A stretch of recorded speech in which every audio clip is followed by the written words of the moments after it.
today's digital age, first impressions count more than ever. That's why we're focusing on how small businesses can use artificial intelligence to not only streamline, but also enhance their client onboarding process. We'll guide you through the process step by step, spotlighting specific AI tools and their impactful contributions. Expect to learn about mapping customer journeys with AI precision and how tools like ChatGPT can revolutionize automated client interactions. We're also talking about integrating Zapier with various CRM systems for seamless data flow. But that's not all. We'll explore innovative ways to use AI for crafting personalized onboarding videos and employing sentiment analysis to truly connect with your clients on an emotional level. Join us as we unpack these technologies and provide practical tips for integrating them into your client onboarding process. Whether you're new to AI or looking to enhance your current strategies, this episode is filled with actionable insights tailored for small business growth.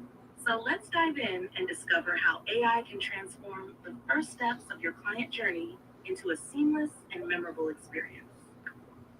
Well, thank you, ChatGPT, for that wonderful introduction. Always glad to have you on the show. Guys, one day we got to actually bring her on as a guest on the show and make it a little bit more interactive with her. Or so, do we call her, or is it they, them, Rachel? I guess that's the question. How much time we have to discuss this? Yeah. But we don't have a ton of time to discuss it because we got a lot of content in this episode, right? We wanted to talk about onboarding. And specifically what we're talking about is onboarding customers or clients in this week's episode, as opposed to onboarding team members, because we are going to do a whole nother episode dedicated to onboarding staff and training, which we've got queued up in the lineup, and we're excited to talk about that. But what we're going to go through today is our 10-step process for using AI to create an amazing onboarding experience. So first, I'm going to start by just going over briefly what the 10-step process is, and then we're going to dive into each step as we go through it. As always, this episode will be accompanied by a white paper and a learning module that will be included in our North Stars training platform. So if you want to receive a free copy of that, don't forget to comment down below AI Unlocked, and we will make sure to send you the discount code so you can download those episodes and white papers for free. So let's start with just a brief overview of what sort of our 10-step process is for creating a killer onboarding experience. So first and foremost is you really do need to define the onboarding goals, obviously. And then you need to actually map the client journey. And while you're creating that map, you'll also need to develop and choose the right AI tools to help you to build that journey. Of course, once you've chosen those AI tools, you've got to figure out how you're going to integrate the AI with your existing systems. And then you've got to go on to the next step, which will be training the AI models for your specific use case or scenario. Then, of course, you've always got to test and adjust your AI setup. And once you feel that that's going the way you want it, the next step is to create your onboarding checklist. And then we'll move on to sort of the personalization and engagement within that process. And then we'll come back to the data-driven insights and analytics. And the last step is obviously the continual learning and optimization that goes into any process that you're going to do. So without further ado, maybe Rachel, I wanted to turn it over to you to start by discussing how we define the onboarding goals and what that part of the process looks like. Mm-hmm. Thanks, Andrew. So, that is a very important step, right? That's what's really paving the way for what your entire process is going to look like. But it's so important that you establish clear objectives for your AI-driven onboarding process, right? This is not a step that can be missed or skipped, okay? Goals may include providing the speed and efficiency of the onboarding process. It could include providing personalized experience or automated repetitive tasks, okay? And using AI to predict and address customer issues during the onboarding.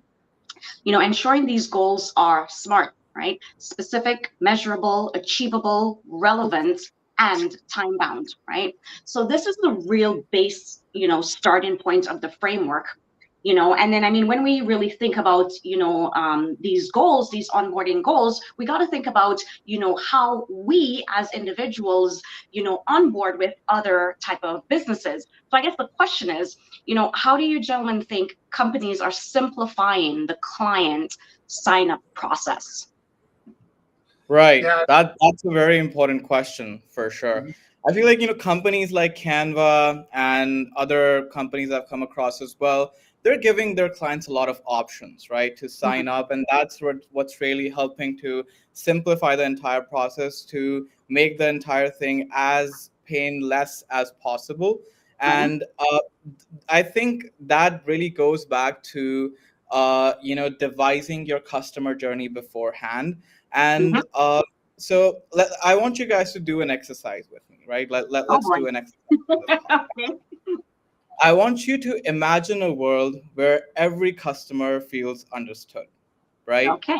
That's the power Sounds like of a great world. AI in designing customer journey maps, right? Because like AI tools like ChatGPT and other LLMs as well, they're so useful in coming up with touch points that are going to happen with your customers along the way after you retain them, right? Because every service, every business, every company has an entire process of how they interact with their customers, when they interact with their customers, what tools they're supposed to use, what platforms, when they're going to talk to them, deadlines and stuff like that.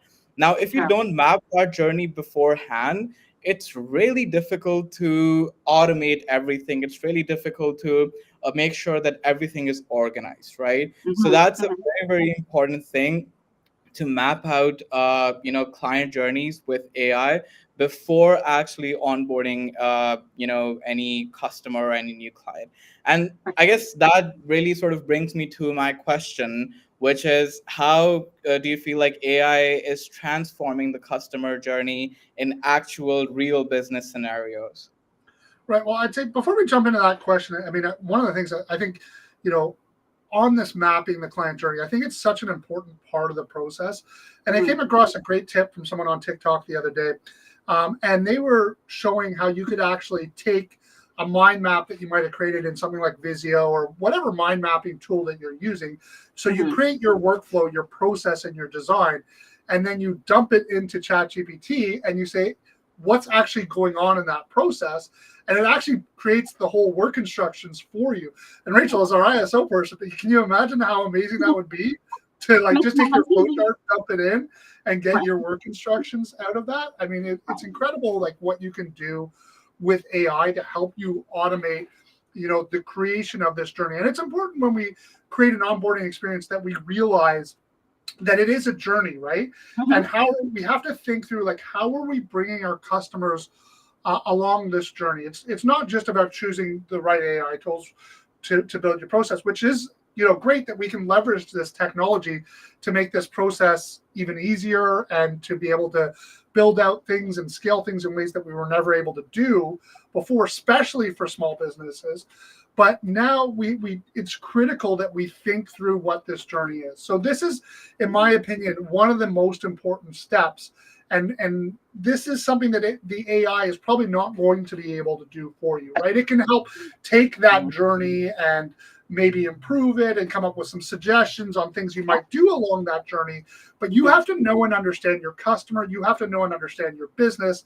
And you've got to know what that onboarding journey looks like. You've got to map it out. And then from there, you can have AI to figure out the right wording that might go in emails and letters, to figure out the flow and the process that might happen, to make recommendations based on the journey that you've come up with in your process, to say, hey, how could you make this journey smoother and more effective for my clients? But you really have to, like, that first step, unfortunately, there is, AI is not a replacement for you knowing and understand your customer, knowing and understanding your business. It's a tool to help get more out of the knowledge that you have, right? So once you've taken that concept and understand how important your role is in mapping that client journey, then you can sort of move on to the next step of sort of choosing the right AI tools. And, here it's really about understanding each stage of that client journey, from whether it's the initial contact through the various touch points that you're going to have all the way through to the final goal. So the mapping should consider what those client interactions are going to be and what the pain points that they might have. And then from that, you can figure out what AI can actually enhance that stage of the experience, because you might use a multitude of AI tools and other tools that are legacy that are going to then interact with the AI.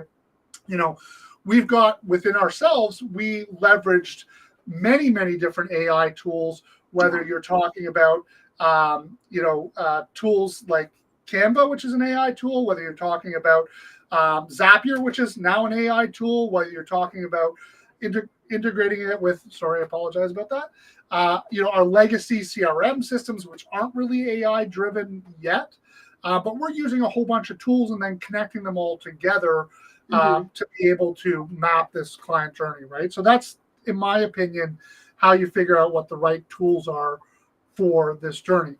But I have another question around this thing is, if we're looking at automation and the onboarding process, I'd be curious to hear how you guys think automation is actually reshaping the client process and improving client onboarding. Either of you have any thoughts on that? Let's do another exercise, guys, shall we?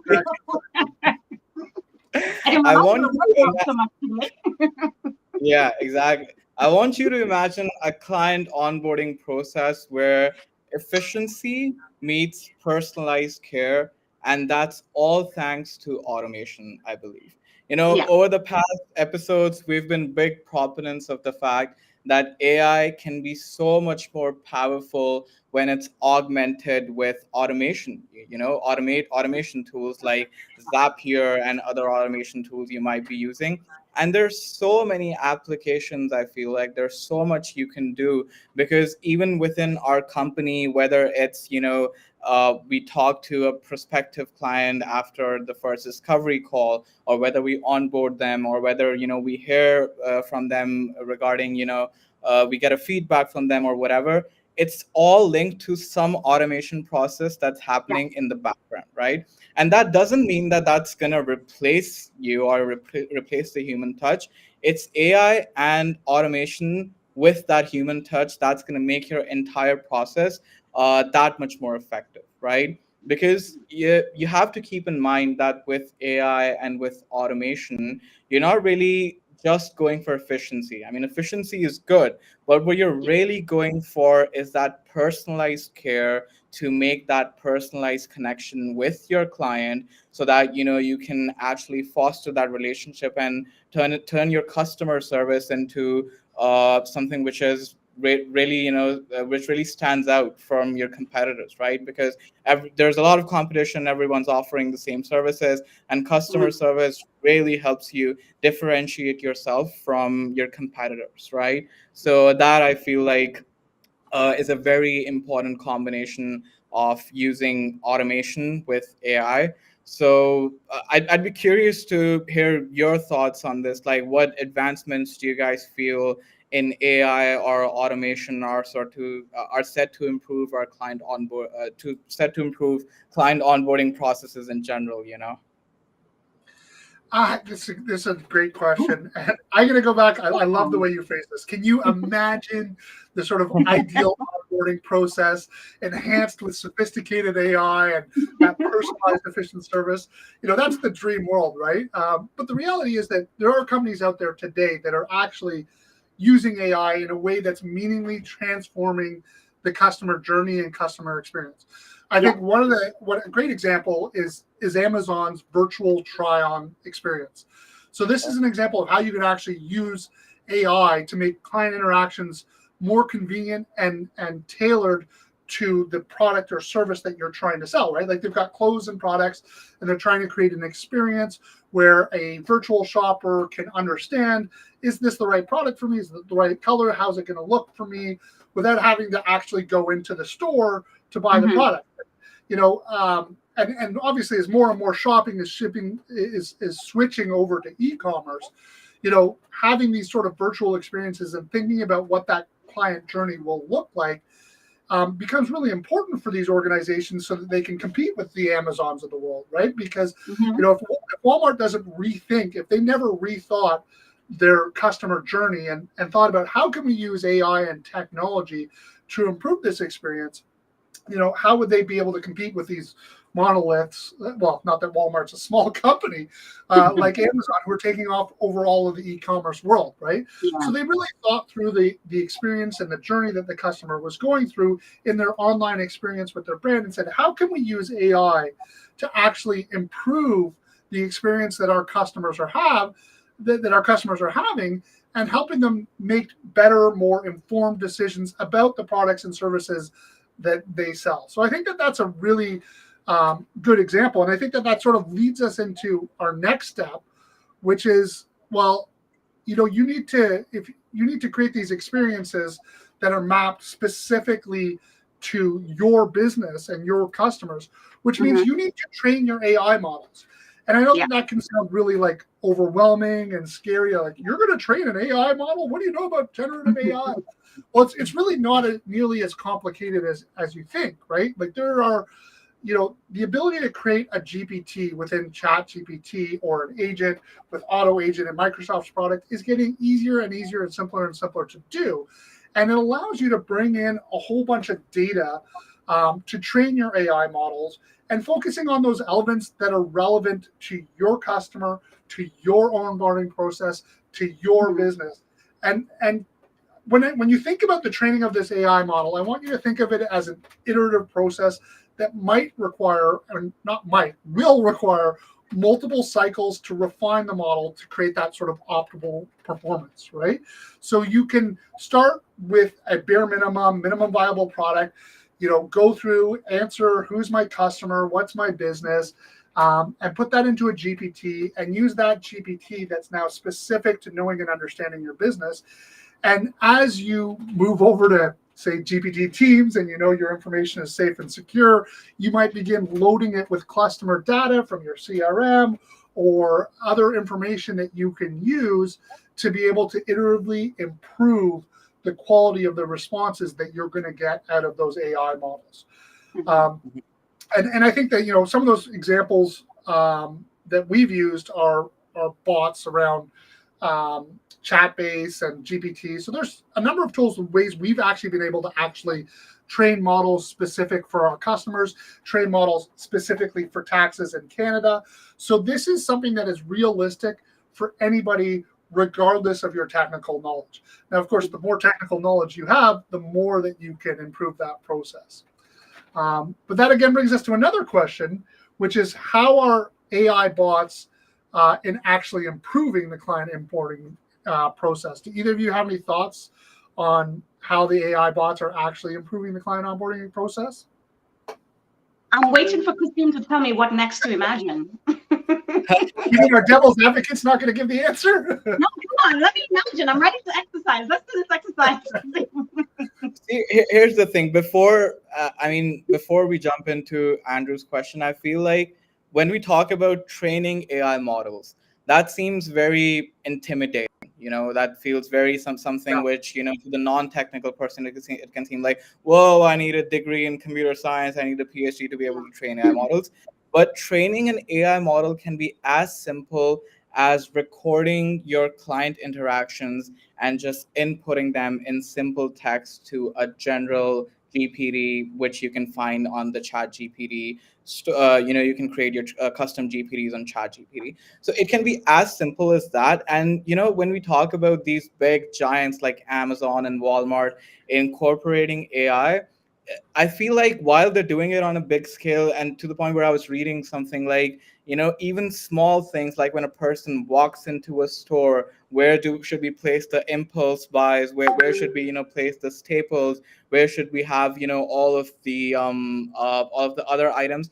They use that, and they make those decisions based on their customer behaviors, right? And if we scale it down to like a small business owner, maybe you're an independent contractor or sole prop or whatever it is, and you have a small business, you can use that same method, but you can implement it on a smaller scale, where you record everything. You record, how did your customer come in? How's their feedback along this process? How did they feel along this process? What should your customer touch points be. And you can do the same thing which Amazon and Walmart do on a big mammoth scale, and you can just do it on a smaller scale and see really, viable results, right?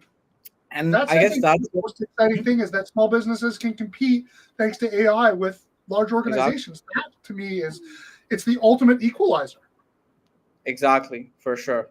There's no doubt about it. And I feel like that sort of, again, that goes back to creating that plan, that foundation that we talk about in every podcast, is to have that foundation and to have that plan. So I guess my question to Rachel would be, since Rachel, you're our head of customer care, you deal with clients on a daily basis. What do you feel like, that onboarding plan or onboarding checklist would be, and how important is that to leverage AI to make your onboarding process more personalized and efficient? Now, before we jump into that, Rachel, I apologize for interjecting again because I think we missed a step. Going back to testing. Which is, I don't know if it's working. which is a really important step that we've got to talk about before we go into building that checklist. And that's about sort of testing and adjusting your AI setup. Because, like you train the models, you've actually got to test them and actually make sure that you're deploying your AI tools in a real world setting and actually creating an onboarding process that is better, right? And so you've got to monitor the performance of these. So first of all, you've got to know what your KPIs are in your customer journey and have a way to be able to monitor those KPIs and look at them, whether that's, customer satisfaction or the amount of time the process takes or whatever the individual KPIs are for your process.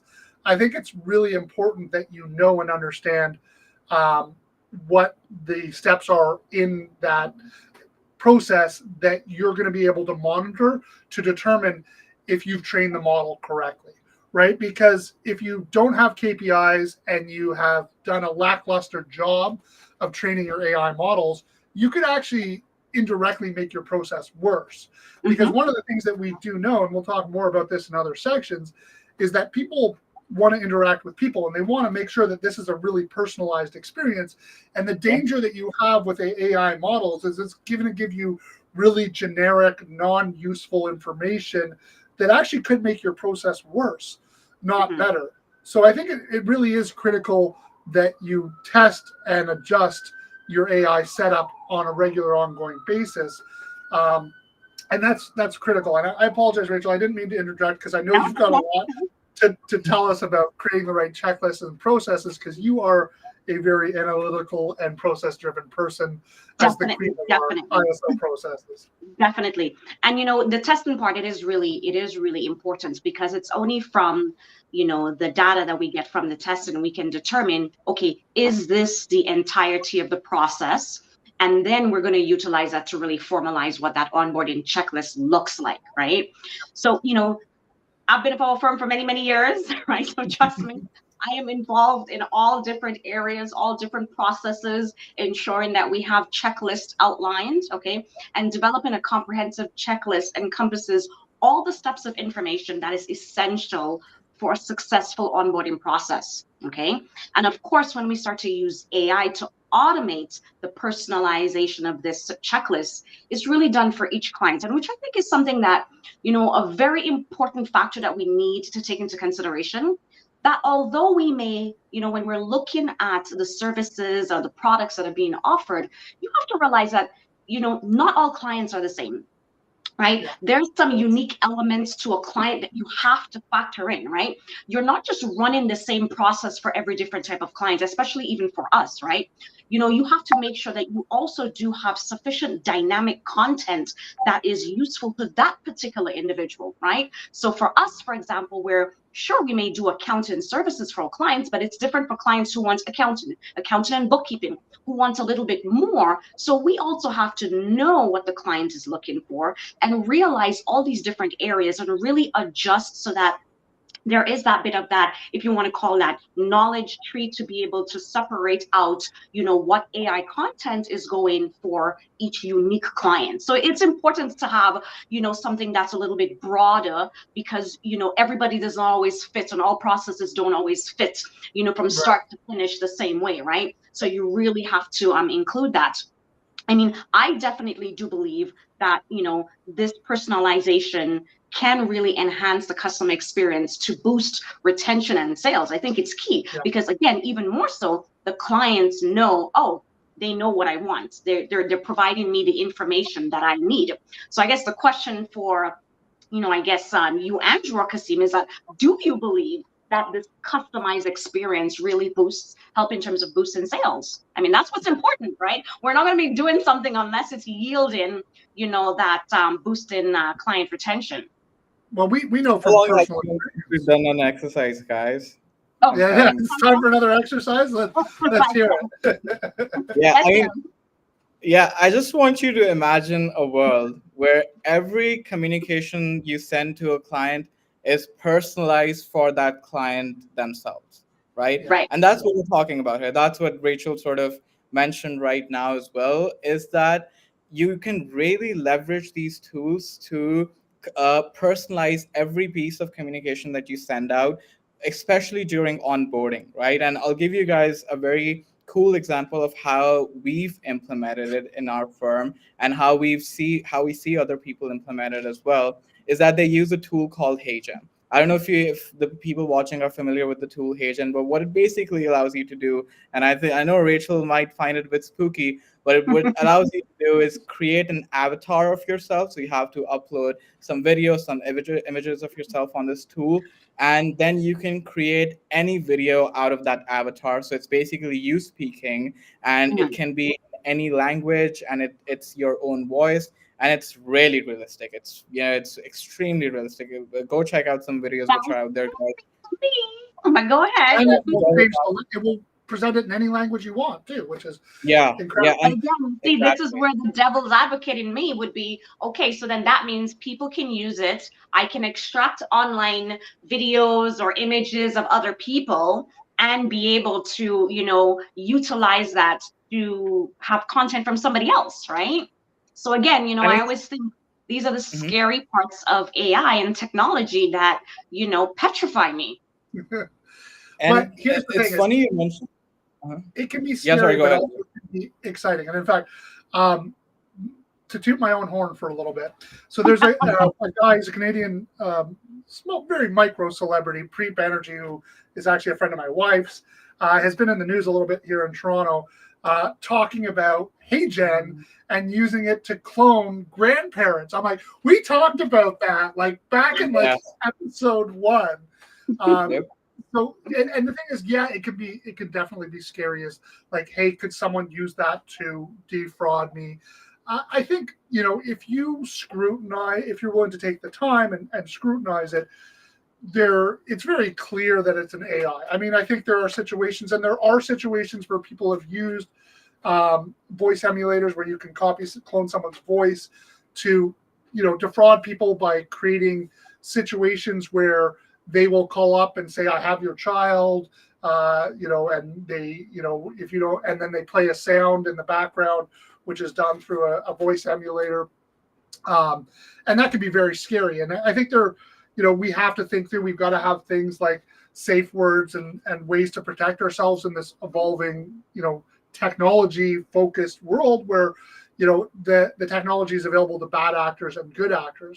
But it's also, it is amazing that you can be able to create these experiences and tailor them in any language, right? And create like a combination of based on the data that you trained your GPT on, you can create a very personalized message. You can then have it go out to the customer, which was one of the things that we built out, is a message that will go out to the customer, highly tailored to their specific individual information, with a message that appears to come from the founder. Right. And at the very least, they know that the founder has put the time and the energy into creating the tools to be able to enable the personal message. And I think that, how you leverage the tools like HeyGen, you have to be very, very careful in it. And you can't have it completely replace all your human interaction, because people, as I said, and I'll say over and over again, they would rather deal with people than technology. But if this is something that you would normally just send out as a letter, an email, whatever the case might be, this is a way to just maybe make it a little bit better, right?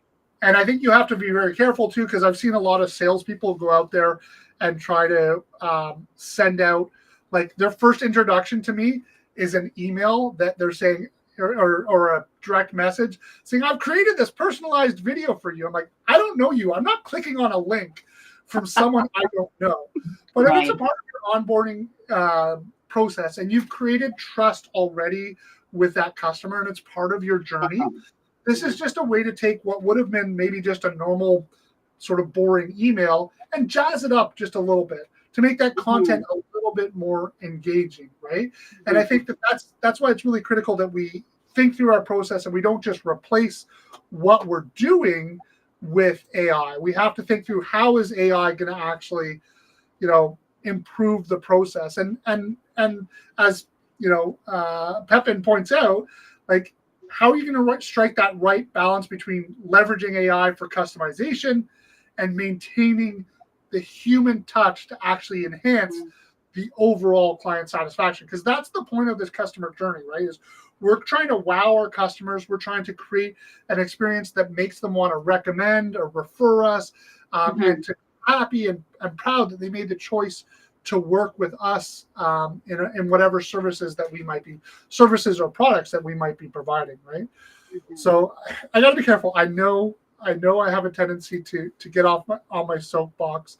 No, I should never, turn it back over never. and let you share your thoughts. I definitely agree. I mean, going back to the point that there's bad actors, did you guys see that Taylor Swift was trending, by the way, on Twitter? Yeah, because they hacked her sound system, right? Really? Yeah, and they created, like, by the way, I'm a big Taylor Swift fan, guilty pleasure. Don't hate me, guys.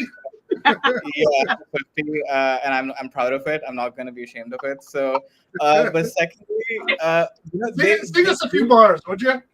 No, please, no. Grab my guitar, Not today. Yeah, but for sure, I feel like there are bad actors, but you can always be cognizant of the fact that every technology, it comes with pros and cons, right?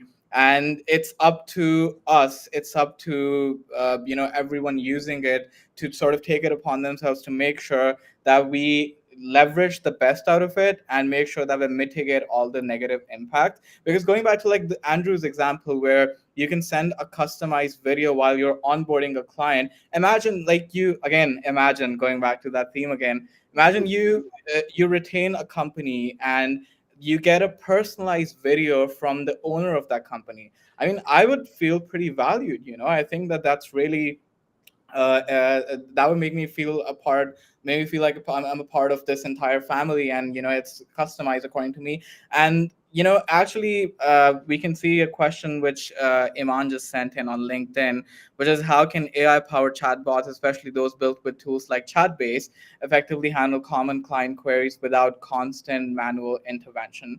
And that's something which, Iman, you must be a mind reader, because I was actually gonna ask Andrew next, is that how do you feel these AI tools can play a major role in customer support? And I guess one of those answers would be chatbots, right? Using Chatbase. Yeah, absolutely. And we've rolled out Chatbase is one example of the chatbots that we have rolled out for our internal, our external facing clients.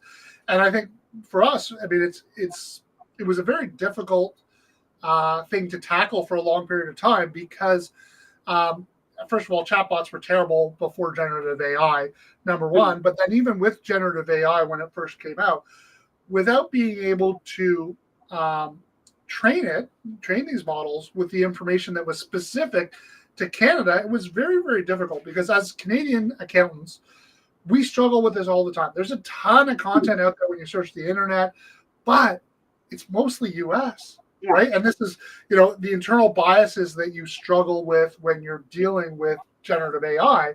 is that it was biasing towards US data, which was not helpful for us in any way, shape, or form. And once we were able to actually train a model, test it, and roll it out, we were able to see a huge improvement in the customer experience, because now we have someone available to answer those quick questions 24/7, right? And immediately. And the one thing that people tell us over and over again that they value in their accountants is the speed and response time. Because if you've got a question there about, well, how, should I put money into my RSPs or my TFSAs, or my RESPs or my RDSPs, what should I put it into? And it's you're sitting there on the deadline right before the last contribution. Like if it's February 28th and you're trying to figure out this question, February 28th, we're probably not going to be available. Like it's a busy time of year for us. We're worried about preparing T4s. We're not going to be available. But now we have that chatbot that's available. And now we can take that chatbot and take the webinar that we did last week with all the answers to those questions and train our chatbot with the answers based on the webinars that we provided and based on the entire database that we have of Canadian tax knowledge, including the whole entire Income Tax Act, and be able to have a robot there that can answer questions in a timely fashion. Now, of course, it's probably going to spit out an answer and then say, speak to your accountant. I encourage you to speak to an accountant before, making any final decisions. But to get those quick answers really improves the customer experience, right? And now also you've got the ability to sort of personalize these, and we've seen that with different ones like what's Elon Musk's one that he trained to be trained after the Hitchhiker's Guide to the Galaxy. Yeah. You can train it to understand your voice, which I think is really compelling too. And like, I was actually going through an interesting experience, and this is a bit of an aside from the AI chatbots to create a better customer experience, but it's somewhat related to the customer experience in that to create good generative AI, you have to create a voice for that AI. And how do you actually create the voice for your AI? And this was an experiment I was thinking about, and I just started to go through, and I said, well, what's the best way for me? Like, yeah, I could load up a whole bunch of blogs from our website. But to be honest, we've been doing blogging for a long time. And in fact, we were also many times using ghostwriters for our blogs. And that's not really even my voice. So I said, I just basically turned on the voice feature, which you guys know I love, of ChatGPT. And I said, I want you to help me create a prompt that will be used for generative AI that will set the tone for communication. And I want you to base it on this conversation we're about to have. And I want you to ask me questions and use the way I respond to you. And this was like 100%. Like, this isn't my writing. This is my voice. So I'm just having an interactive conversation with the AI and using that to create the tone that I want to be able to have for my communications that will actually be based on the way I talk. And so it doesn't even necessarily, we can say, like, let's just have a conversation about something I'm passionate about. And I want you to use the way that I respond to use that and train that as the type of way that I want you to create the prompt, to create the tone for the future messages that I will use, right? And it's using AI to create the prompt that you will use for AI. And it's that sort of iterative process that to me is really exciting, to be able to create a real customer experience that doesn't feel like it's AI. And that's really what we're talking about in this personalization and engagement. Is the goal and the objective is that whatever AI you're using, you want it to be able to pass the Turing test, right? And I can tell you now that ChatGPT, as incredibly powerful as it is, it out of the box without well-prompted prompts, in my opinion, doesn't pass the Turing test. Exactly.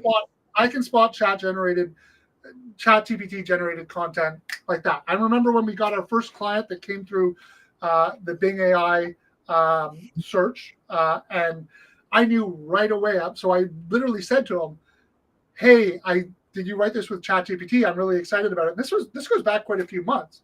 Yeah. And he told me, he's like, "I actually just put into the Bing search, I need an accountant in my area, and it connected me to you." So that was, pretty exciting to be found through AI search. Yeah. and then to like match me with the guy who he. So, and by the way, and that's the only guy I know definitively came through Bing search, the Bing AI search. 100% close ratio on that because he did sign up and retain us. So it really, the AI did a good job of matching us, and it created a letter automatically for him to send, which he then sent by direct message through LinkedIn, which is why I'm trying to push more content around LinkedIn lately. So it's clear that the AI is using LinkedIn is in its matching thing on Bing, which whole other episode for that, I'm sure. But I think one important point. Sorry to cut you off. I'm on my soapbox again, aren't I? No, but I think you brought up a really good point earlier, which was that you have to make sure that your AI chatbot is personalized, and I think it goes even beyond than technical stuff, right? Because we're an accounting firm, we know that our clients ask a lot of technical questions related to tax returns and where they should keep their money and should they incorporate or not, salary versus dividends, etc., etc. We get a lot of these questions, right? But even if you're a company which doesn't provide a lot of technical services, whenever you sign a new client on, they have a lot of questions, right? They have a lot of questions regarding your process. They have a lot of questions regarding what tools you're using. They have a lot of questions regarding how and when they can reach out to you. And they don't often read all the documentation you sent them in your onboarding process.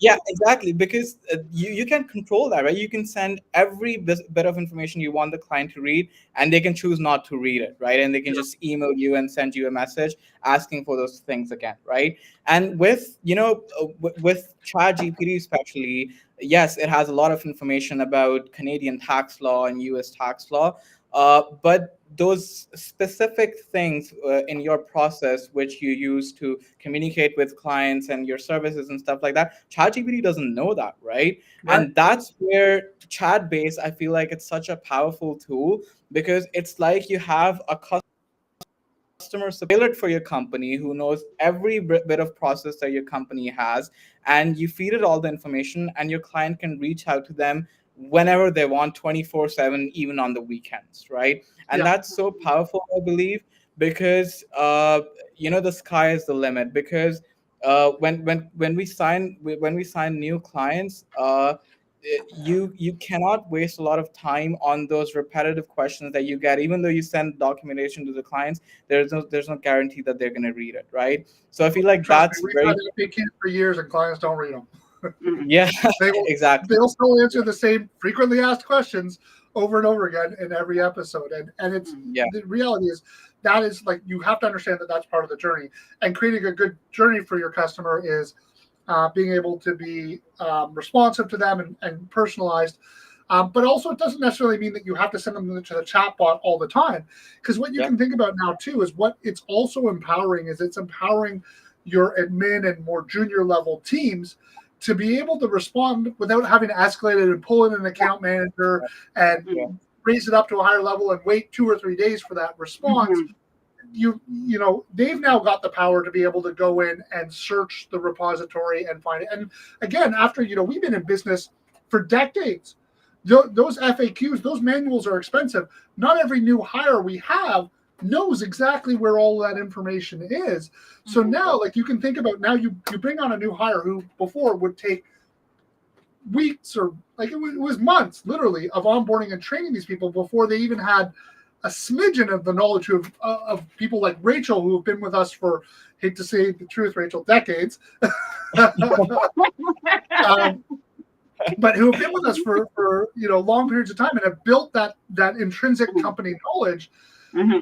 In the past, new onboards and new hires would never be able to deliver the customer service quality that Rachel had, because they just wouldn't know where to go, know where to look, or have remembered what the content is that maybe they remembered in their first onboarding training 3 months ago. Now it's at their fingertips, right? They can search the chat base, even if it's not a customer actually interacting with the chats.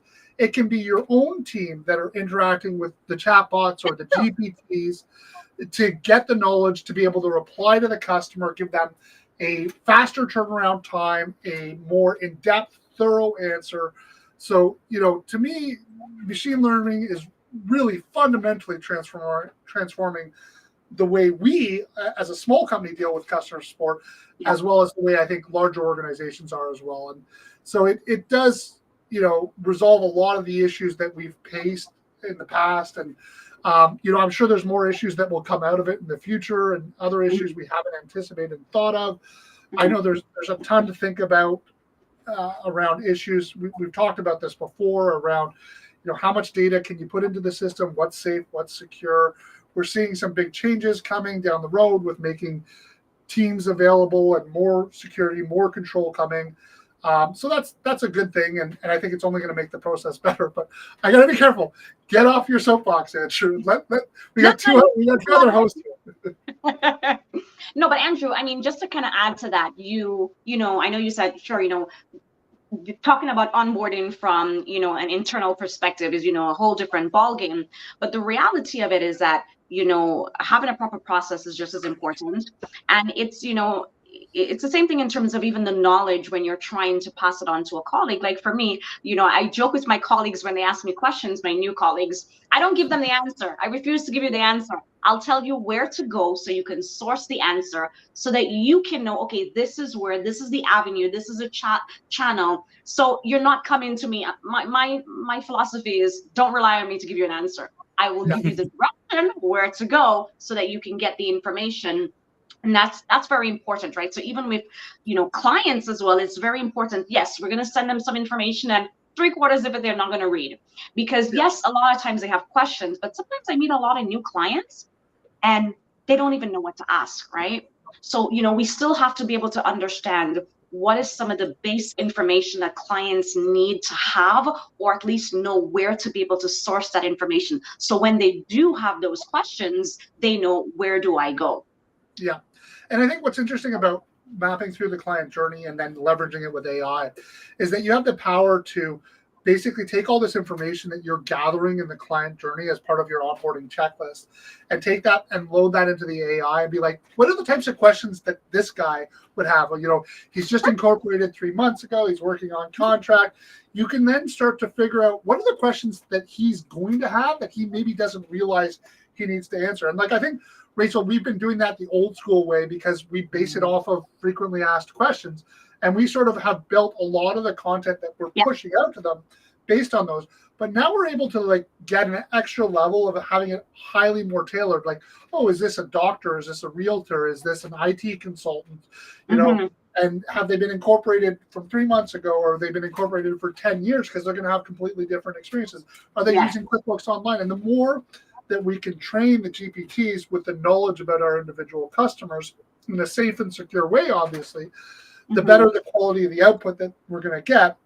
And the more that we can use that for ourselves in the sort of the data-driven analysis aspect of it, right? Which is something we haven't even come to yet, but it's imperative, right? Like, how are you actually using the data that you're getting out of your onboarding process to drive insights and decisions for your practice?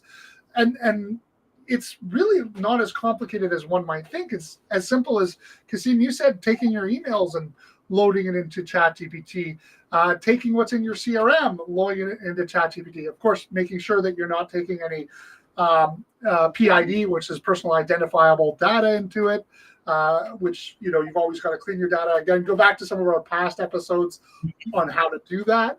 But, it can really help your organization to actually measure your processes and evaluate how is your onboarding actually doing, right? So the more that you can put into this information or more into this generative language, the more that you'll actually be able to identify areas for improvement and optimize the onboarding process, because you can start asking it questions like, what would this customer like to see from us? How can I create a better journey for for not my customers, this individual customer, right? Yeah. And it can actually help you to contribute, to making the experience for your customers better, which is the whole point of an onboarding process, is to wow your customers and to create an amazing onboarding experience. I think it's really important because before we sort of finalize and wrap everything and talk about the importance of, making sure that we optimize, I think it's really, we have to sort of view it in the form of variables and in the form of constants, right? So whatever business you're in, whatever practice you have, whatever service you provide, there's going to be some constants and some variables, right? So hypothetically, if you're a real estate agent, right? So there's some piece of information which is constant, which your clients have to know and which you have to give to your clients, and which you sort of have to always consider while you're providing your service to the clients, right? That could be, it could be the real estate tax laws, it could be the interest rates, it could be how property is doing, whatever it is, in your scenario. So that you have to keep as constant, and that should be the base and foundation of your training for the GPT, right, or for the chatbot that you're creating. That's the stuff which is gonna make sure that every communication in your onboarding process or down the line that you have it falls back to that context. So that's your constant, and the variables are, in majority cases, it's your clients, right? It's that every unique client that comes in, as we talked about earlier on as well, is their unique personalities, is their unique needs, it's their unique, it could be their income profile, it could be their business type, it could be their goals, it could be even down to the personality, right? That's the stuff which is going to change with every client, and you can merge that with your constant that you train your model on to create the perfect output. And I think we have to, big caveat on this, you have to be aware of the fact that the output these AI models will give you, it may be good, but it's not going to be perfect. For sure, 100%. I'm going to tell you, as someone who uses ChatGPT like 23 out of 24 hours of the day, I can tell you the output it gives you, it's not perfect, and you have to make sure that you apply that final human touch. Even with all the custom instructions and the right prompts, you have to make sure that you apply those final touches to make sure that it's the perfect output, right? Because as Andrew mentioned earlier on as well, is if the prompt is lazy and if you don't do anything to it, most people, they can tell. I scroll through my LinkedIn and I can tell that, half of the posts people do are ChatGPT. At least, I mean, I don't mind if it's ChatGPT. I just want it to be presented in a way which seems like it's valuable, right? Yeah, absolutely. And I think that's the thing is, and this is, I'd be curious to hear what you guys think. And I don't know if we've discussed this before, but what are your thoughts on, AI generated content? Because I think I've shared this before. I've had people from my community who are very adamant that they do not like any AI generated content because they think that there's no thought put into it. They think the AI did the whole thing. And as we've discussed on the show so much, that it's quality in, quality out. And there's a lot of thought that goes into what you put in. And the more thought that goes in, like you can tell I can tell the difference between someone who's used thoughtful work to create something out of AI versus someone who just said, wow, my client, please. Here's, like just at the bare minimum, like a one line prompt. And I think that well-written, good AI content is still well-written, good content, in my opinion. But some people don't share that same opinion. I know, Kasif, I know your opinion on this. Rachel, what's your thought? Because you're a devil's advocate here. How do you feel if you're getting good quality content, if it's answering your questions, if it's providing insights, do you care where it was generated? I mean, here's the thing. I do when I use ChatGPT, I will use my, my templates, my whatever it is, and I might want to have it refined a little bit more, right? Because it's funny, Andrew, because, when you're talking about earlier on, to get it to, copy and mimic, your tone and everything for your output. I'm like, okay, so I can't be sassy that day when I'm asking it to measure my tone. You can be and you should be. Your GPT should be sassy. Right? Like, you want that. You want it to have your personality. And like we've talked about this, like Chris Go, people want personalization. People like that's what people crave. Like if you could create a sassy GPT, I'm telling you, people would like it. They don't want plain and boring.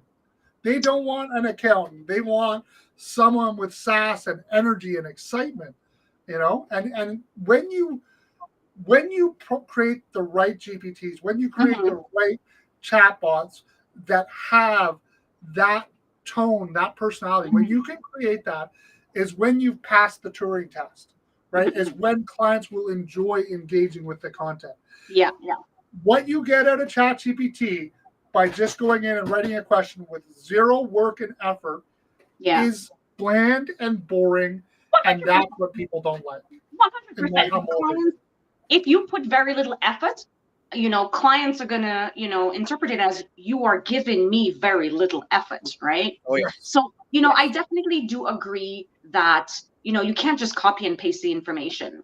And especially, if someone is always utilizing, ChatGPT for certain Q&A to respond to a client, and you're giving it very dry, input of information. So I don't think your responses are going to change much over time, right? So eventually a client is going to know, okay, this looks like some copy and paste material you've sent me, continuously, right? So yes, I do agree that, some bit of customization is important. I think for me as a customer, if I'm engaging with a business, I would feel if the business owner, if I've interacted with individuals within the firm and they know me, that yes, I would want specific content that's a little bit more catered to how we interact, right? Because that is important. Even for me with some clients, the expression, you got to read the room. You can tell when some clients are very cutthroat, straight to the point, don't joke, don't ask how's your day, don't chit chat,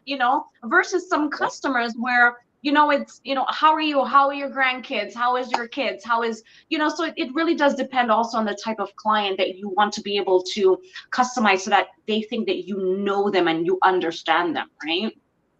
But I think you hit the nail on the head, Rachel. I think the biggest misconception around AI generated content is that it's people being lazy and that there is no thought or energy put into it, which is why people don't like it. And that's not true. I mean, it can be true in certain situations, but I think the people who are getting the most value out of it are putting a lot of thought and energy into the prompts that they're crafting, into the training that they're doing on their GPTs to create good quality AI generated content. And I think that to Jose's question down below is how can organizations measure the success of AI powered client onboarding initiatives, is we have to think about how are we, and I don't know that I necessarily have the answer, but I think we've got to come up with a way to be able to effectively ask our clients if we're passing the Turing test, right? So we need a new metric, and this is something we've got to think about. I'm going to be going on to ChatGPT this evening to be like, what kind of metrics can we come up with to determine whether our content we're generating is passing the Turing test? I mean, that's ultimately how you know that you're creating a better onboarding experience for your clients, is that you're using AI, but no one knows it because the content is so good. Yeah, right? Yeah. If you're good, if you're putting in the energy to, thoughtfully craft, a well scripted, bit of content for clients, they won't know and they will appreciate it, right? Yeah. And I mean, even, when we're looking at, again, we talk about everything we put in, we talk about the process, the mapping and the everything. What is really important is, again, that continual learning and optimization. Okay. It is key, because you have to continuously analyze and optimize the AI driven onboarding process. Like, again, as I'm thinking, I've been at the firm for a very long time, and I remember our processes before, how they were, how processes were, pre, the influx of, cloud-based tools and social media and etc. And, it has to change, your processes, all these things, you have to pivot. I mean, even when we look at pre versus post COVID, how, the new information in terms of, okay, well, how clients want to interact with us, provide us information, etc., how we have to kind of, modify our onboarding process so that we're always keeping up with, new demands, new client needs, right? So that is, it's not a matter of you think you've gone through the steps from, A to B and, or A to Z, I should say, and it's done. It's like, no, Now you take a step back, you look at it from a holistic point of view, and then you come back and see, okay, how can I refine? What are the things that I need to do to make this even better and continuously improve on that? That's a very important aspect, I should say. 100%. I mean, it's very important because your process is only going to work if you constantly observe, optimize, gain data, and implement your findings, right? That's the only way. We can do like 5-hour-long podcast on this thing, but it's not going to work unless and until you optimize. Yeah. 100%. And that's a great way to end the podcast, Kasim, on that wise and insightful tip. You don't have me thinking of anything? We're not doing an exercise and vision, world peace? We're out of time. There's no more visions. If you want visions and exercise, go to northstars.ca, drop AI Unlocked in the comments down below, and we'll get you access to the course content that is built around this module. And go back to past episodes and comment AI Unlocked to get the discount code for all the different subjects. We're generating new content every single week that's going into the learning management platform, white papers, a ton of hopefully good value for you guys. So if you guys are liking this, I do have one favor to ask of you in the time that we are now over on, which is please do like and comment and share these episodes with other people. It goes a long way. It doesn't cost you anything, and it helps us to amplify the message out to the rest of the community. And we're putting a lot of time and energy into trying to develop content that we hope will be valuable. And if you're not finding it valuable, like it or unlike and comment down below that too. We want to hear the feedback so we can make it better for you. You know, it is an iterative process for the podcast. We're hoping to get better and better each week that we come. And we've got more guests. As we said, there are going to be guests coming on the show. So we've got lots of things. Can't wait. We got to get Jim Harris now that he should be back from Davos and CES. We've got a couple of new guests from Facebook that we've reached out and connected to who are interested in joining that we're going to be bringing on the show. So we've got lots more exciting content coming your way. So let us know how you feel in the comments down below. And thank you for taking time out of your busy day to join us. Have a great Friday.